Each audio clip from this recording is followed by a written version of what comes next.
ನೀವು ಈಗಾಗಲೇ ನಿಮ್ಮ ಊರಿನಲ್ಲಿ ನಡೆಯುವಂಥ ಒಂದು ಜಾತ್ರೆ ಸಮಾರಂಭ ಜೊತೆಗೆ ವಿವಿಧ ಜನಪದ ಕಲೆಗಳ ಬಗ್ಗೆ ಸಾಮಾನ್ಯವಾದಂಥ ಜ್ಞಾನ ನಿಮಗೆ ಇದೆ. ಹಾಗಾದರೆ ನಿಮ್ಮ ಊರಿನಲ್ಲಿ ನಡೆಯುವಂಥ ಜಾತ್ರೆಗಳು ಯಾವುವು? ನಮ್ಮ ಊರಿನಲ್ಲಿ ನಡೆಯುವಂಥ ಜಾತ್ರೆಗಳು ಸವರ ಮತ್ತು ದುರ್ಗಾದೇವಿ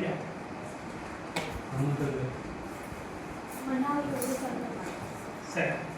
ಹಾಗಾದರೆ ನಿಮ್ಮ ಊರಿನಲ್ಲಿ ಏನು ರಾತ್ರಿ ವೇಳೆಯಲ್ಲಿ ವಿವಿಧ ರೀತಿಯ ಮನರಂಜನೆಗಾಗಿ ಕೆಲವೊಂದು ಏನು ನಾಟಕಗಳಾಗಲಿ ಬಯಲಾಟಾಗಲಿ ಇದೆಲ್ಲವನ್ನು ಮಾಡ್ತಾರೆ.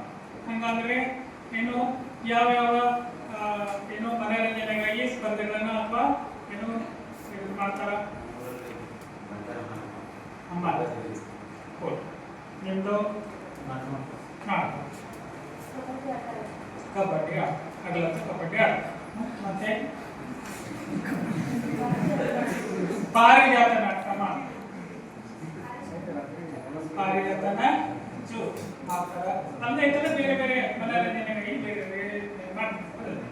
ಹಾಗಾದರೆ ನಿಮಗೆ ಗೊತ್ತಿರುವಂತಹ ವಿವಿಧ ಜನಪದ ಕಲೆಗಳು ಯಾವುವು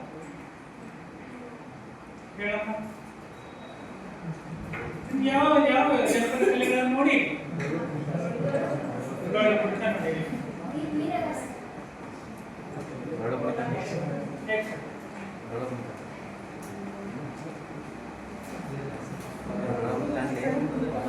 ಪದ ಅಂದ್ರೆ ಇವೆಲ್ಲ ಕೂಡ ಏನಾಯ್ತು ಜನಪದ ವಿವಿಧ ರೀತಿಯ ಕಲೆಗಳು.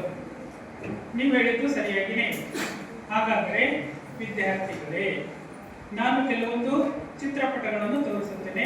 ಅದು ಯಾವ ಕಲೆಗೆ ಸಂಬಂಧಪಟ್ಟಂತೆ ಇದೆ ಅಂತ ಅನ್ನೋದು ಆಯಾ ಗುಂಪಿನ ವಿದ್ಯಾರ್ಥಿಗಳು ಮಾತ್ರ ಉತ್ತರಿಸಬೇಕು.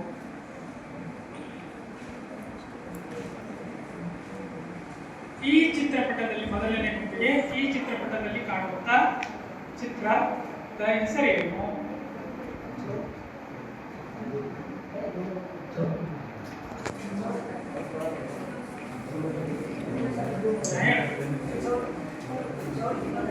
ಇದು ಚೌಡಿಕೆಯ ದೀಪಕದ ಒಂದು ಚಿತ್ರಪಟ. ಇನ್ನ ಈ ಚಿತ್ರಪಟದಲ್ಲಿ ಕಾಣುವಂತ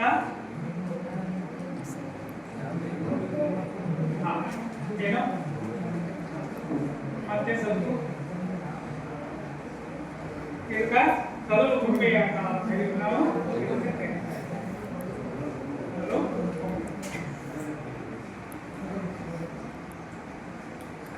ವಿದ್ಯಾರ್ಥಿಗಳೇ, ಈ ಚಿತ್ರಪಟದಲ್ಲಿರುವಂತಹ ಜನಪದ ಕಲೆಯ ಹೆಸರೇನು ಹೇಳಮ್ಮ? ಇದು ಯಕ್ಷಗಾನಕ್ಕೆ ಸಂಬಂಧಪಟ್ಟಂತ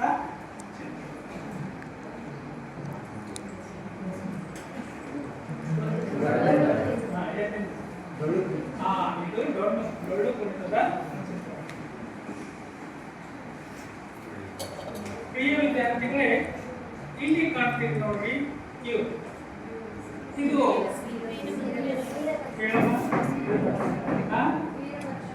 ವೀರಭದ್ರನ ಕುರಿತ ವೀರಭದ್ರೆಯ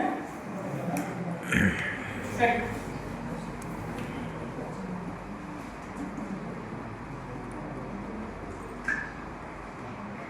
ಇವೆಲ್ಲವೂ ಕೂಡ ಜನಪದ ಕಲೆಗಳು. ಇಲ್ಲಿ ಕಾಣ್ತೀವಿ ನೋಡ್ರಿ, ಇದು ಒಂದು ದೃಶ್ಯಕ್ಕೆ ಸಂಬಂಧ ಬಯಲಾಟದ ಒಂದು ದೃಶ್ಯಕ್ಕೆ ಸಂಬಂಧಪಟ್ಟಂತ ಚಿತ್ರಪಟವಾಗಿದೆ. ನೋಡ್ರಿ, ನಿಮ್ಮೂರಾಗ ಆಡ್ಯಾಗ ಸುಮಾರು 4 ಗಂಟೆಗೆ ಈ ದೃಶ್ಯ ಬರುತ್ತ ಮತ್ತೆ ಪಾರಿಜಾತ ನೋಡಿ. ಇದು ಶ್ರೀಕೃಷ್ಣ ಪಾರಿಜಾತ ಯಾವ ಯಾವ ಸನ್ನಿವೇಶ ಇದು? ಇದು ಕೊರವಂಜಿಯ ಸನ್ನಿವೇಶ. ಹೌದಿಲ್ಲ? ಇದು ಕೊರವಂಜಿಯ ಸನ್ನಿವೇಶ. ಇಷ್ಟಂತೆ ಈ ಚಿತ್ರಪಟಗಳಲ್ಲಿ ವಿದ್ಯಾರ್ಥಿಗಳಿಗೆ ನಿಮ್ಗೆಲ್ಲರಿಗೂ ಗೊತ್ತಿದೆ, ಅದನ್ನು ಏನನ್ನೋ ನೀವು ನಾಟಕದಲ್ಲಿ ಬಳಸ್ತಾರೆ. ಅದನ್ನ ಏನಂತ ನನಗೆ ಹೇಳಿ.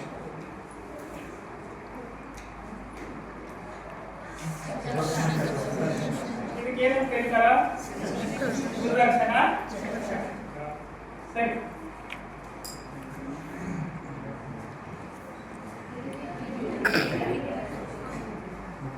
ಇದು ಶ್ರೀಕೃಷ್ಣನ ಕಿರೀಟಪ್ಪ, ಕಿರೀಟ ಇದನ್ನು ಬಳಸ್ತಾರೆ. ಹೌದಿಲ್ಲ ನಾಟಕ?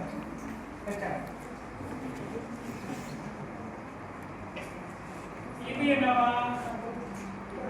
ಅಲ್ಲಲ್ಲ, ಕೊರಳ. ಕೊರಳ ನಾಟಕದಾಗ ಇದೇನಾಗ್ತದ?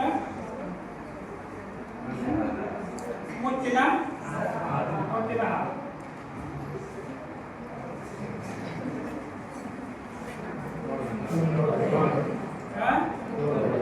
ಇದು ಹೇಳೋ, ಇದು ತೋಳಬಂದಿ.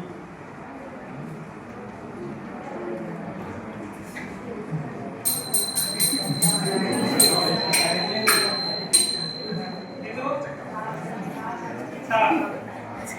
ಹೌದಿಲ್ಲ? ಇದು ಕೂಡ ಜನಾಂಗಕ್ಕೆ ಹೋಗ್ತದೆ.